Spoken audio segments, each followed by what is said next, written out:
तुलसी माता को पूरे भारत में पूजा जाता है, परंतु उन्हें पूजे जाने के पीछे क्या कारण है, ये कम लोग ही जानते हैं। पौराणिक कथाओं के अनुसार माँ तुलसी का नाम वृंदा था। उनका जन्म राक्षस कुल में हुआ था। वृंदा विष्णु जी की परम भक्ति व सच्चे मन से भगवान विष्णु की पूजा करती थी। वृंदा का विवाह दानवराज जलंधर से हुआ।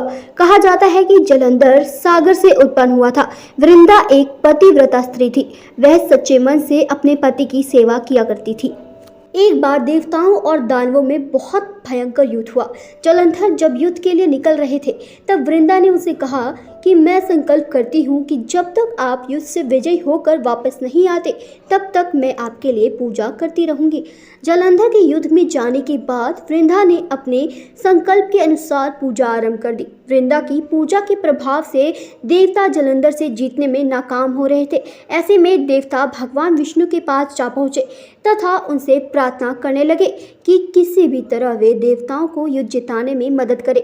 देवताओं की प्रार्थना सुनकर विष्णु जी सोच में पड़ गए कि वे किसकी फरियाद सुने, क्योंकि वृंदा जो अपने पति के लिए पूजा कर रही थी वह भगवान विष्णु की परम भक्त थी तथा दूसरी ओर देवताओं द्वारा की गई फरियाद को भी विष्णु जी नज़रअंदाज नहीं कर सकते थे।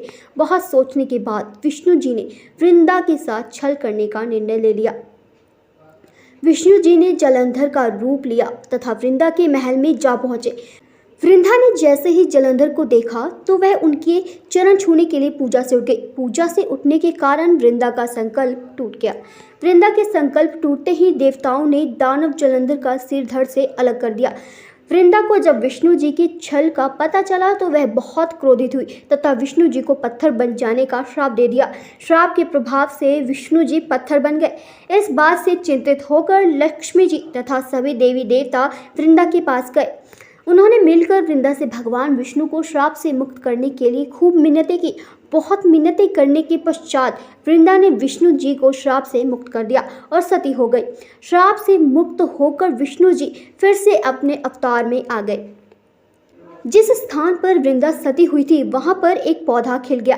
अपने छल का प्रायश्चित करते हुए विष्णु जी ने खिले हुए पौधे को तुलसी का नाम दिया और कहा कि आज से इनका नाम तुलसी है और मेरा एक रूप इस पत्थर के रूप में रहेगा, जिसे शालिग्राम के नाम से तुलसी जी के साथ ही पूजा जाएगा और तुलसी जी की पूजा के बगैर मैं कोई भी भोग स्वीकार नहीं करूँगा।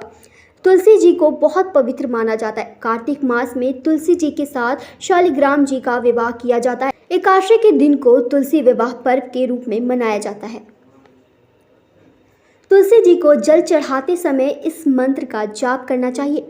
महाप्रसाद जननी सर्व सौभाग्यवर्धिनी आदि व्याधि हरा नित्यम तुलसी तमम नमोस्तुते।